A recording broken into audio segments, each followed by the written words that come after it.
जाति से जोड़ना, दोनों में बहुत अंतर है। गुरु से जाति से जोड़ने का मतलब होता है गुरु का बहुत बड़ा अपमान करना। अभी आप भगवान शिव की कथा सुन रहे थे। नारद जी कौन है? सदगुरु। नारद जी सदगुरु हैं। परिचय किसका दे रहे हैं? भगवान का। उनको आप विश्वास कहो, उनको आप ज्ञान कहो। मैं भगवान शिव को ज्ञान कहता हूं। अभी चलो ठीक है ना। और माता पार्वती है, वो भक्ति है, श्रद्धा है। माता पार्वती भक्ति और श्रद्धा है। भक्ति श्रद्धा कहां पहुंचाएगी? ज्ञान के पास, भगवान के पास। ठीक है। शुरुआत कहां से हुई है भक्ति की? भक्ति पैदा कहां से हुई है? विश्वास से नहीं हुई। गलत बोल रहे हो आपने कथा को श्रवण नहीं किया ढंग से। पैदा किससे हुई? हिमाचल से। हिमाचल कौन है? जड़ है। हिमाचल जड़ है। जड़ क्या है? कर्म। हिमाचल कर्म है, जड़ है। अपने आप में कर्म कुछ नहीं होता जी। एक बात गौर से ध्यान रखना, कर्म अपने आप में कुछ भी नहीं है। कर्म का फल कब होता है शर्मा जी? जब वो अशुभ होता है या अशुभ होता है। गलत तो नहीं बोल रहे। कर्म का फल तब होता है जब वो शुभ या अशुभ रूप में आता है। जब कर्म हो और उसमें न शुभ हो न अशुभ हो तो सिर्फ क्रिया होती है, और क्रिया में कभी फल नहीं होता है। क्रिया में कभी फल नहीं होता है, ये सिद्धांत है। क्रिया में फल नहीं होता। क्रिया तो महान पुरुषों की होती है, महान पुरुषों के कर्म नहीं होते। भगवान के भी कर्म नहीं होते, भगवान की भी क्रिया होती है। उनकी स्थिति बहुत बड़ी है। योगी के कर्म नहीं होते, योगी की भी क्रिया होती है। क्यों? शुभ और अशुभ दोनों नहीं है। लेकिन शुभ और शुभ कहां से शुरू होता है? शुरुआत कर्म की कर्म। हिमाचल कर्म है, हिमाचल कर्म है, लेकिन शुभ कर्म है। भक्ति अशुभ कर्म से पैदा होती है कि अशुभ से? बताइए। शुभ से। भक्ति शुभ कर्म से उत्पन्न होगी। शुभ कर्म कौन है साथ में? मैना। मैना जी, बिना मैना के हिमाचल कुछ नहीं कर सकते। भक्ति प्रकट नहीं होगी, उसके साथ शुभता जरूरी है। मैना का मैना, सब पहले तो नाम ही देख लो आप। मैना, मैना।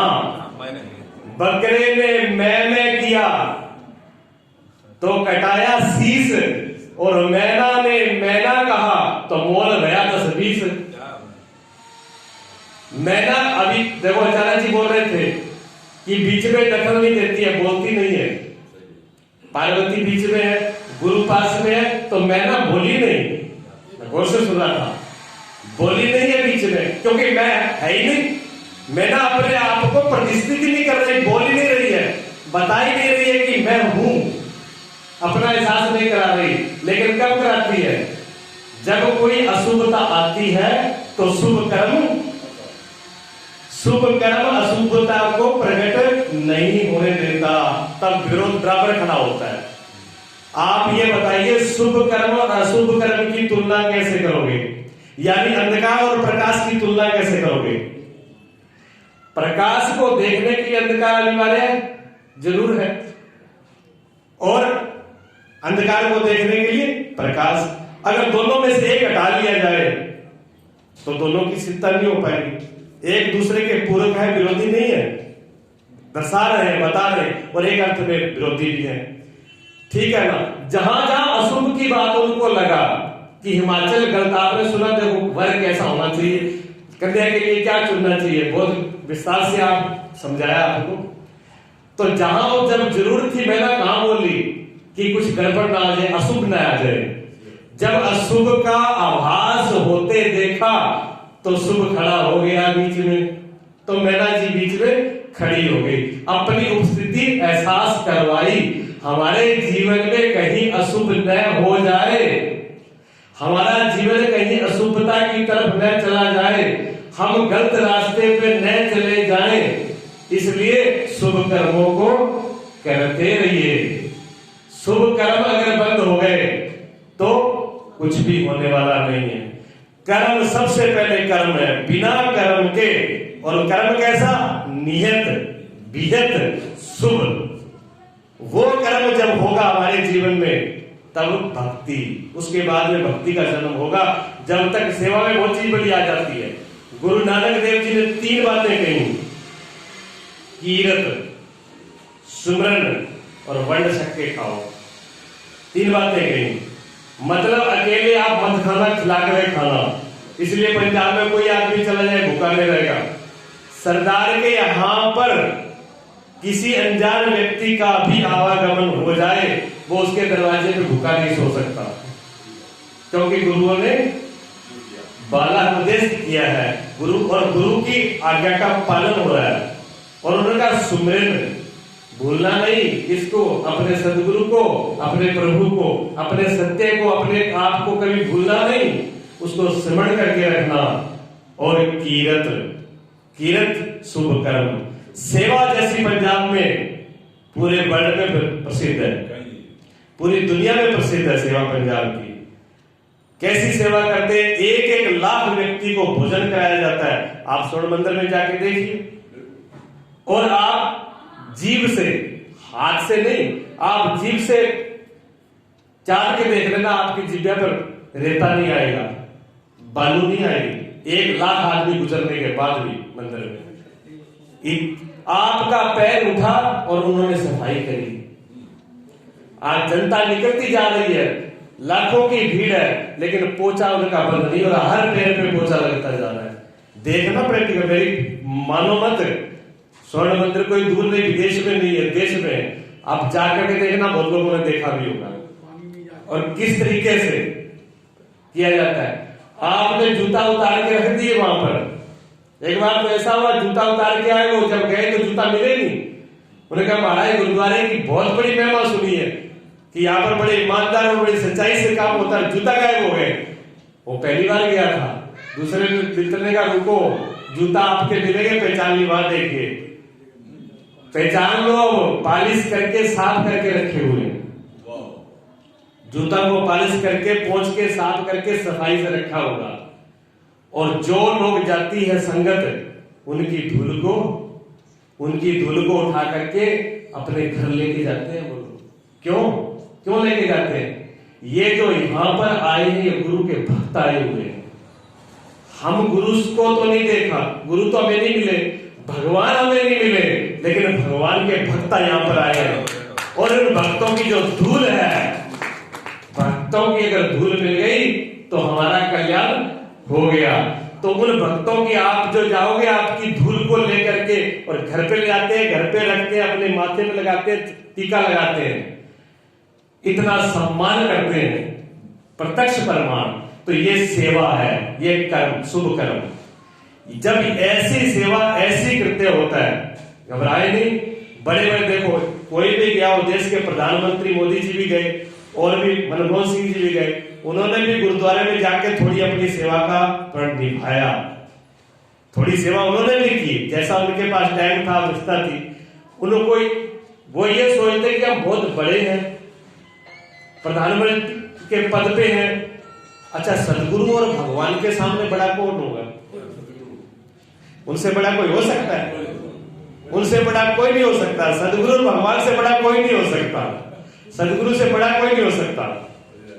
और सदगुरु के सामने हमको अगर शर्म आए सेवा करने में, झुकने में, झाड़ू में, पोछा में, तो फिर क्या? फिर हमने सीखा ही क्या, जाना ही क्या? हमें तो नहीं आती है। हम ये परसों भी साथ थे, आचार्य जी कहते स्वामी जी आप ही खाते हो, हमको बुरा लगता है। मैंने कहा मुझे नहीं लग रहा, आपको लगता हो, मुझे नहीं लग रहा है। मैं गुरु की शरण में रहा हूं। इतने कम से कम 18 वर्ष तक तो बिल्कुल 24 घंटे हर श्वास गुरु के साथ में रहे और उनकी शिक्षा ली है। हमको उन्होंने जो शिक्षा दी है, जो विद्या दी, हमें सेवा करने में कहीं दिक्कत नहीं होती। क्या अर्थ है शादी? कहते हमको अच्छा नहीं लग रहा है, खुद लगे। आप मैं लग रहा हूं तो ये खुद लगे। कहते आप लगे हो तो आप, हमें तो देखा नहीं जाता, अभी भी छा देते हैं। और मैंने कहा आप जो है व्यास गद्दी पर बैठे हो तो इस टाइम में आगे पीछे तो बात छोड़ो, जब आप कथा बोल रहे हो, व्यास गति बोल रहे हो, तो इसकी बहुत बड़ी मर्यादा है। मैंने कहा ये तो नहीं होना चाहिए, इसको मैं बर्दाश्त नहीं करता। क्योंकि उस टाइम में, इस टाइम में आप साधारण आचार्य, जब ब्राह्मण कथा वाचक नहीं है, व्यास के रूप है। और व्यास गुरुओं में प्रथम व्यास जी। आज इतने भी पुराण हैं, जो भी कुछ आज हमारे पास ये देन है शास्त्रों की, वेदांतों की, जो ये कुछ चल रहा है, ये आज उनकी मेहरबानी है। गुरु पूर्णिमा आप बनाते हो, गुरु पूर्णिमा को दूसरा नाम व्यास पूजा है। व्यास जी की पूजा पहले होती है, गुरु गद्दी पे भी जो पूजा हो रही है, व्यास जी की पूजा हो रही है। बड़ी परंपरा है ये, उसका अपमान है। हम कहीं न कहीं त्रुटि करते हैं, कहीं न कहीं अपने कर्म को, अपने सिद्धांत को, अपने नियम को भूल जाते हैं। ठीक है ना? अब ये मत सोचना कि हम, क्यों कई बार बोलता हूं तो ऐसा लगता है कि महाराज जी शायद हम पे कटाक्ष कर रहे हैं। मैं किसी एक लक्ष्य पे नहीं बोल रहा हूं, किसी व्यक्तिगत पे नहीं बोल रहा हूं, ये सर्वे के लिए बात है। और जो बड़े बुजुर्ग है वो तो बिल्कुल इस पे ना ले कि मैं उनको बोल रहा हूं कि आप में ही होना चाहिए, क्योंकि वो अब सेवा कराने वाले हैं। जो सेवा करने लायक हो और वो सेवा नहीं करे तो कितनी विडंबना की बात। दूसरी बात, गुरुदेव एक बहुत अच्छी बात कहते थे कि अगर आप सेवा कराने का भाव रखोगे तो आप शरीर से अस्वस्थ हो जाओगे। आप शरीर आपका अस्वस्थ हो जाएगा तभी तो सेवा कराओगे ना। आपने भावना ही ऐसी बनाई है कि मैं सेवा करवाऊं, तो जब सेवा करवाओगे तो आप अस्वस्थ हो गए, बीमार हो गए, पीड़ित हो गए, दुखी हो गए, तभी तो जरूरत है। और आप करने वाले हो गए तो जरूरत नहीं पड़ेगी। और सबसे बड़ा प्रमाण है यही आपकी जिसकी कथा सुन रहे, हनुमान जी तीनों लोकों में सबसे बड़े प्रमाण है। हनुमान जी जैसा सेवादार तीनों लोकों में दूसरा कोई है नहीं। और अब आप हाथ खड़ा करके कोई व्यक्ति बता दो, इतनी आपने रामायण सुनी है और पढ़ी है अनेक विद्वानों से, चाहे वृंदावन का हो, चाहे काशी हो, चाहे मथुरा हो, चाहे अयोध्या हो, सभी विद्वानों को सुनने वाले हैं भोजाबाद के। आप कोई भी व्यक्ति ये सिद्ध कर दो कि हनुमान जी को दूसरे की सेवा की जरूरत पड़ी, बता दीजिए आप। हनुमान जी को कहीं जरूरत पड़ी है? स्वयं जब राम जी जब वैकुंठ जाते हैं, सबको वरदान देते हैं, कुछ ना कुछ सबको चाहिए, लेकिन हनुमान जी के सामने मौन हो जाते हैं। इनको मैं क्या दूं, जिनका नाम सुन के संकट मोचन, नाम सुन के जिनका संकट कट जाता है। अब मैं ये कहूं कि जब आपको जरूरत पड़े, भगवान राम क्या करें, मैं ये कहूं कि जब आपको जरूरत पड़े तो मुझे याद कर लेना। इसका मतलब आप पे विपत्ति आएगी तब मुझे याद करोगे। भगवान राम ये भी शब्द नहीं बोल पाए हनुमान जी के सामने। हनुमान जी मौन हो गए, हाँ, कि मैं हनुमान जी के सामने कुछ नहीं कह सकता। जिनका नाम लेते ही मंगल हो जाएगा, जो संकट का नाश हो जाएगा, उनको क्या बोलूं, सबसे बड़े सेवादार। तो शुभ कर्म करने में कभी भी पीछे नहीं हटना चाहिए। जहां भी जितना भी अच्छा कर्म मिले उसको करना चाहिए। मैं ये नहीं कह रहा हूं कि आप करते नहीं हो, ये बात ध्यान रखना, करते हो, लेकिन और अच्छे से करो। उससे क्या होगा, भक्ति उत्पन्न होगी। क्या है, पार्वती का जन्म होगा। जब भक्ति हृदय में, जब हृदय निर्मल होगा, पवित्र होगा शुभ कर्मों से, तभी भक्ति का उदय होगा। उससे पहले भक्ति उदय नहीं होगी। तब पार्वती का जन्म होगा हृदय में, जब भक्ति उत्पन्न होगी। और जब भक्ति उत्पन्न होगी, श्रद्धा उत्पन्न होगी, प्रेम उत्पन्न होगा, तो जीवन में सदगुरु का पदार्पण होगा।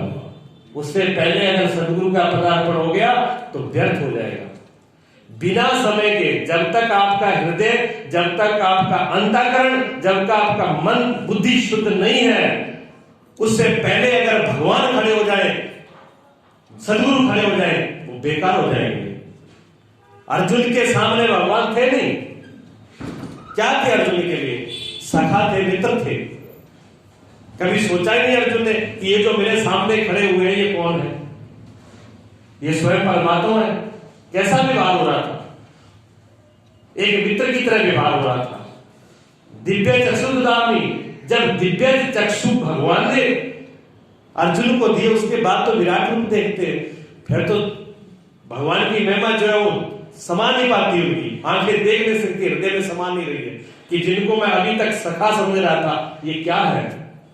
उसके बाद जो श्रद्धा, जो विश्वास अर्जुन को होता है भगवान के प्रति, वो पहले नहीं होता। विराट रूप दिखाने के बाद में अर्जुन कहता है कि प्रभु आप आज्ञा कीजिए, मैं आपकी शरण में हूं, मैं आप जो कहेंगे मैं करने के लिए तैयार हूं। उससे पहले मानने के लिए तैयार नहीं था। ये स्थिति हमारी है। जब तक हम तैयार नहीं है, सदगुरु हमारे सामने है लेकिन हम मानने के लिए तैयार नहीं, हम सदगुरु की बात मानने के लिए तैयार नहीं है। क्यों? हमारे पास वो आंख नहीं है, हम उस चीज को देख नहीं पा रहे जो हमें देखनी है। सदगुरु दिख नहीं रहे, जो वो बोला जा रहा है वो हमें सुनाई नहीं है, हम कुछ और सुन रहे हैं, सदगुरु कुछ और बोल रहे हैं। हम कुछ और देखना चाह रहे हैं, जिस रूप में वो खड़े हैं वो रूप हमें दिख नहीं रहा है। तो बिना समय के जब तक हमारे पास पहचान ही नहीं है, उससे पहले अगर सदगुरु प्रकट हो जाए, सदगुरु का आविर्भाव हो जाए तो वो व्यर्थ हो जाता है। और उससे बड़ा दुष्परिणाम क्या होता है? उसका बहुत बड़ा दुष्परिणाम होता है। नुगरा वो नहीं है जिसने सदगुरु से उपदेश ही नहीं लिया, जिसने गुरु की शरण में नहीं गया, जो गुरु के पास ही नहीं गया, दीक्षा ही नहीं ली, वो नुगरा नहीं है। नुगरा कौन है? नुगरा वो है जिसका सदगुरु के ऊपर अश्रद्धा पैदा हो गई। दीक्षा लेने के बाद भी जो गुरु को समझ नहीं पाया, और अश्रद्धा कब होगी उसकी? अश्रद्धा कब होगी? कि वो इस योग्य खुद नहीं है और वो वहां पर पहुंच चुका है। अब गुरु की बात उसको समझ में नहीं आई। अब वो व्यक्ति क्या बोलेगा? ये सब बाबा ऐसे बकवास करते हैं, मैंने 10 गुरु बदल लिए, मैंने वहां से नाम लिया, मैं वहां गया, मैंने वो, अब सब गुरु बेकार है। और उसका प्रचार यही होगा कि सारे गुरु बेकार है, सब ऐसे ही बस बातें बनाते हैं, किसी के पास कुछ नहीं है। लेकिन वो ये नहीं कहेगा कि मेरी योग्यता कितनी थी, मेरी योग्यता क्या थी, उसकी समझ में नहीं आने वाली है। जब तक हमारी योग्यता नहीं आएगी, हमारी हालत क्या है? आप जीव रहना चाहते हो कि शिव होना चाहते हो? आप जीव रहना चाहते हो कि शिव? शिव। जीव तो आप हो, अपने हो नहीं मान रखा है, हो भी नहीं मान रखा है।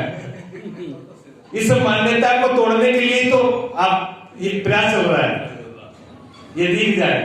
आज जीव से शिव तक की यात्रा है। आप शिव के ही रूप हो, और शिव क्या है? सत्यम शिवम सुंदरम। एक तो ये रूप है, ठीक है ना, और एक अमंगल, योगी है अमंगल, और क्या? निराकार। क्या बोला? निराकार। और क्या बोला था? चुपाई भूल गया नहीं। कपाल का रूप कुभेश कपाली, हाँ, कुभेश है, कपाली है, निर्गुण है।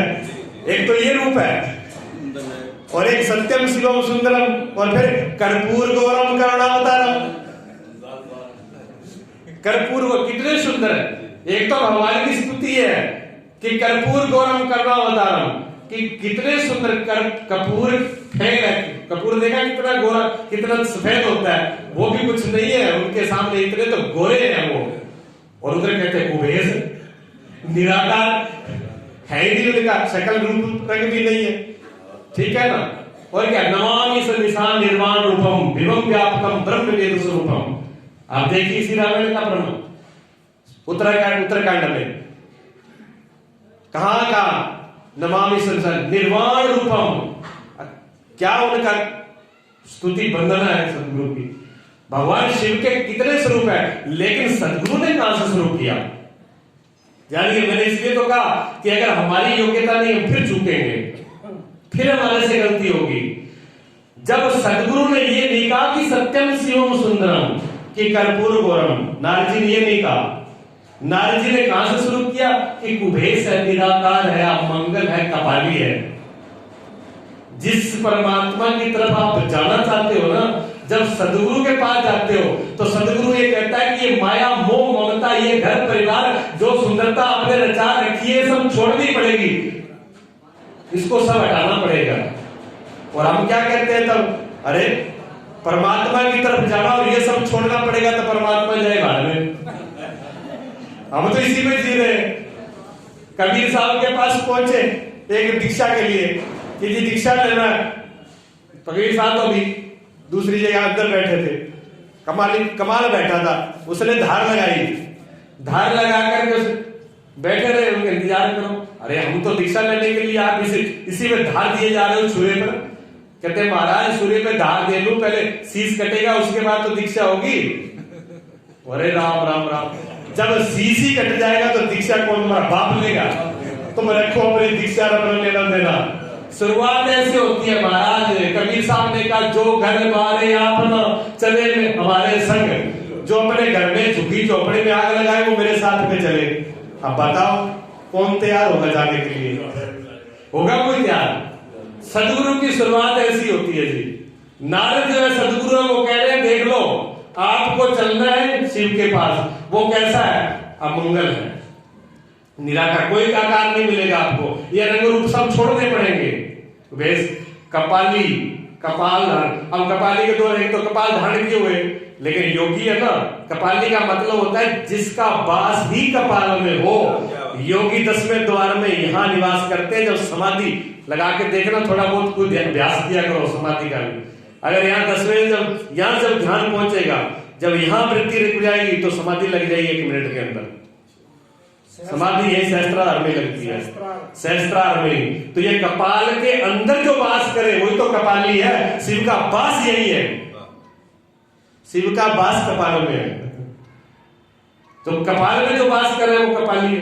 कोई धारण करने वाला थोड़ी है ना, वो वास ही उनका वहां पर है। यानी सबसे ऊपर भगवान शिव, सबसे ऊपर सब रूपों में, ज्ञान रूप में। तो जब शुभ कर्म होगा, शुभ कर्म होगा, और शुभ कर्म के बाद में भक्ति, माता का, श्रद्धा का, प्रेम का, भक्ति का, विश्वास का उदय होगा। और विश्वास का उदय होगा तो मिलना ज्ञान से होगा। और बीच में कौन आएंगे? सदगुरु, वो नारद जी है। नारद जिनकी बात रद्द न हो, सदगुरु की बात रद्द नहीं होती है। जिसको नारद जी मिले उसका कल्याण हो गया। सदगुरु की बात रद्द नहीं होती, लेकिन रद्द कब होती है? जब हम भी तैयार नहीं होते, हम ही रद्द हो जाते हैं। ये समस्या है। तो हमको अपनी तैयारी रखनी है, कमजोरी हमको अपनी देखनी है, अपनी तरफ से ही। जब हम अपनी कमियों को निकाल लेंगे तो रास्ता बिल्कुल साफ है। फिर भगवान शिव के सत्यम शिवम सुंदरम से मिलने में देर नहीं लगेगी। और कल सुनोगे, देखोगे आप, भगवान शिव जब उस समय आता है, उस समय तो बिल्कुल सुंदर रूप में ही आते हैं। वो रूप भी धारण करेंगे, लेकिन शुरुआत कहां से है? इसी प्रकार जब इधर चलोगे भक्ति के रास्ते में तो क्या होगी? भक्ति